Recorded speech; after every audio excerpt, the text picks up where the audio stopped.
C'est étonnant. Les mots veulent plus rien dire dans un contexte comme celui-là. Enfin, c'est très intéressant tout ça, mais résumons-nous. Par l'intermédiaire de ce modem, je peux envoyer ou recevoir des données ou des programmes. Je peux enregistrer des messages sur des babillards électroniques et échanger de l'information. Ah, ça doit être difficile d'organiser un réseau local, hein? Non, pas vraiment, Yvon. Est-ce que vous aimeriez vous construire un petit réseau à vous? Ah, mais je comprends que j'aimerais ça. Eh bien, le babillard électronique que vous avez utilisé au début de l'émission fonctionne avec une seule personne et un seul ordinateur. C'est aussi simple que ça, c'est-à-dire que je pourrais moi-même construire un réseau et les gens appelleraient mon ordinateur? Oui, et on peut même se passer du téléphone. Ah, et comment on pourrait s'y prendre? Vous pourriez créer un réseau local, disons dans un bâtiment, un bureau, une école ou même une salle de classe. Vous voyez là-bas ces 3 ordinateurs côte à côte? Oui. Ils sont tous reliés entre eux par ce qu'on appelle un contrôleur de réseau. Il s'agit dans ce cas d'un contrôleur fait pour les pets, c'est le Muppet 2. Ah oui, je vois. Les 3 ordinateurs sont reliés entre eux et ce Muppet 2 permet aux 3 ordinateurs de communiquer ensemble. Oui, si vous voulez, mais surtout, il permet aux ordinateurs de partager une même unité du disque. Devant vous, il y a un disque sur lequel se trouve un programme éducatif.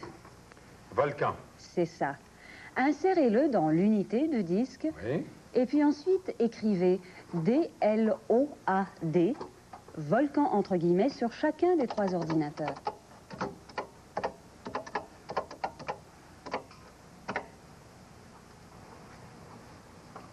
D-L-O-A-D.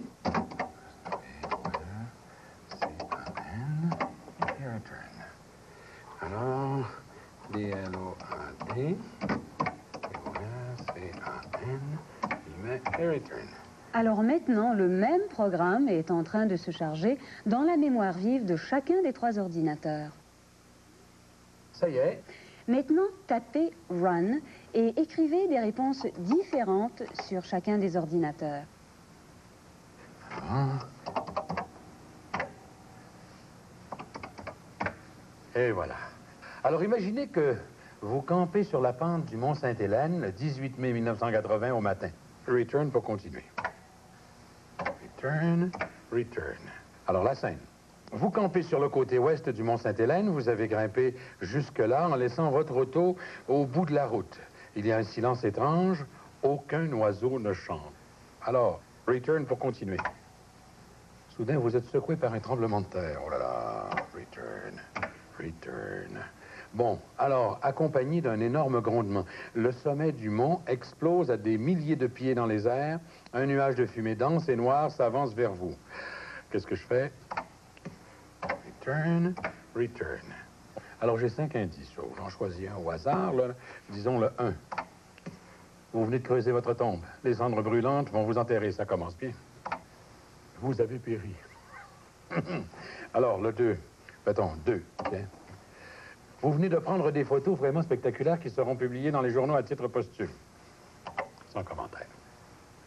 Voilà, 5.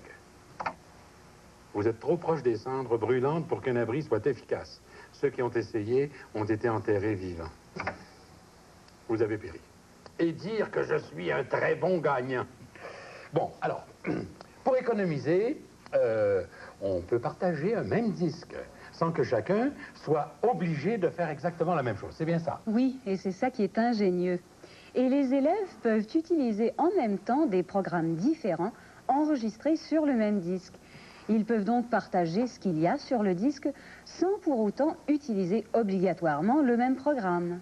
Donc, ces 3 ordinateurs peuvent communiquer avec l'unité de disque, mais ils peuvent également communiquer entre eux. Oui, dans un certain nombre de ces réseaux, le professeur et les élèves peuvent échanger des messages.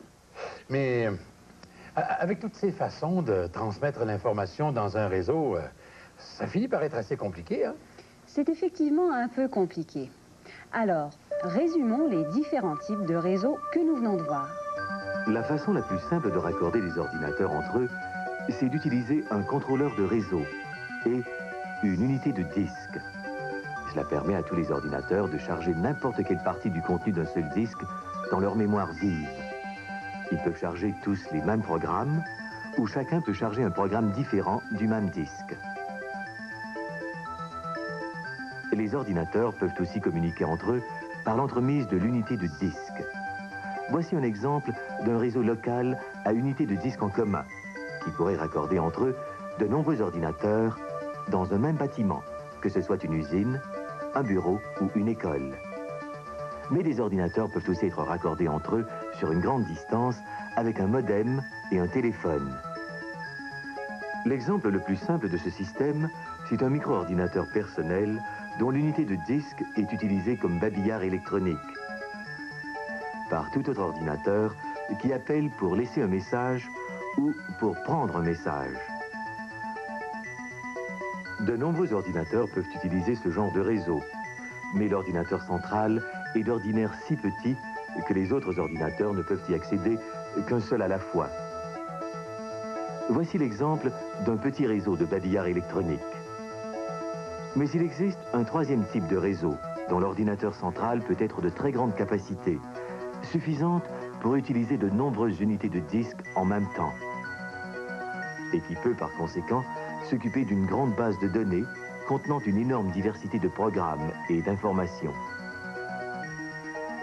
Un ordinateur central aussi puissant peut transférer l'information entre sa mémoire vive et n'importe laquelle de ses unités de disque à une telle vitesse que même si des douzaines et des douzaines de petits ordinateurs appellent exactement au même moment, il peut fournir des données ou programmes à tous ses clients avec des pauses d'une fraction de seconde seulement.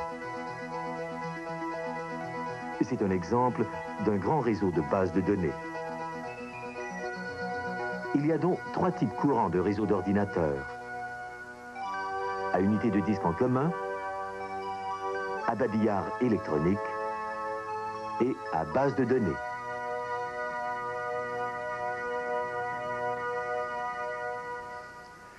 Donc, si je comprends bien, un réseau d'ordinateurs est comme un service auquel on peut se brancher exactement comme on le fait avec un réseau téléphonique. Nous avons tous le téléphone et d'ici peu de temps, Yvon, nous aurons tous aussi un ordinateur.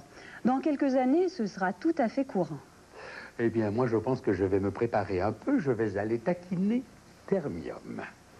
Dans la prochaine émission, nous examinerons les différences entre le BASIC, l'APL et le COBOL. Nous découvrirons aussi comment fonctionnent les interpréteurs et les compilateurs.